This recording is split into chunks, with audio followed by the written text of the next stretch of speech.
before niombe kwa sababu ya wageni, niombe tuone wa brother just salamia kanisa pia. Asante kwa sababu ya wageni ambao umetupatia. Uwabariki upate kuwainua.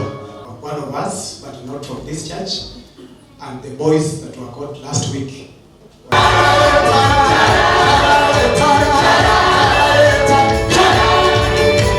In the month of March we had elections. And after the elections, we had a group that dissented, or they were not happy with the way the elections were conducted. Prior to that one, we had been notified of the election date, and the election was conducted by the diocesan executive assistant who came from the bishop's office. They agreed and they became party of the elections. After the elections is when now they started dissenting and saying that the elections were not done correctly, and yet they agreed and took part in the elections. We instituted a task force within the church which welcomed the aggrieved party, but they never appeared. After that, they did a petition to the bishop's office. The bishop was able to receive the petition, after which the bishop sent lawyers who came to the church, and still the dissenting parties had an issue with the lawyers.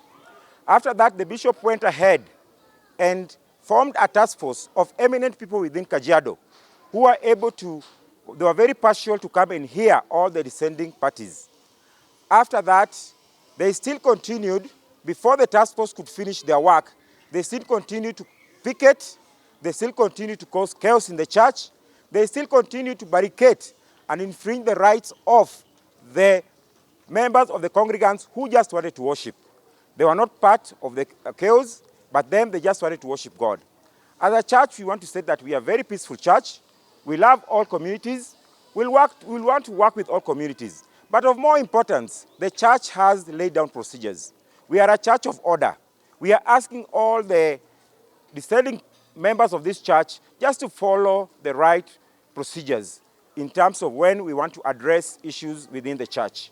A few people who had been given the opportunity to lead this church as members of the PCC, their term ended and they needed to hand over to the new team, which this congregation actually elected in broad daylight, and it was preceded by somebody, a lady who was sent from Kajiado. Now we want to say that from that point, we have realized so many things that we didn't know.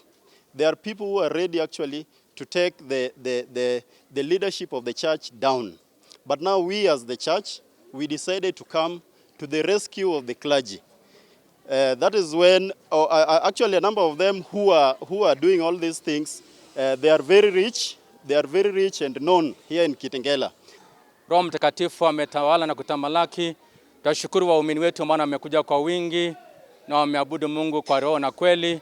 Mahubiri pia yamekuwa kufana. Tunashukuru kwa sababu Wakristo wa kanisa hili la Holy Trinity Kitengela ni wale wanaopenda amani. Kwa tunawasihi kwamba muendelee kuja kumwabudu Bwana maana hapo ndipo panapostahili. Mungu angetamani tuje kumwabudu katika roho na kweli. Asanteni sana, amani ibada imefana na Bwana apewe sifa. Tumshangilie Bwana Yesu kwa vigelegele na makofi. Tumshangilieni Yesu. Asanteni sana, Mungu awabariki.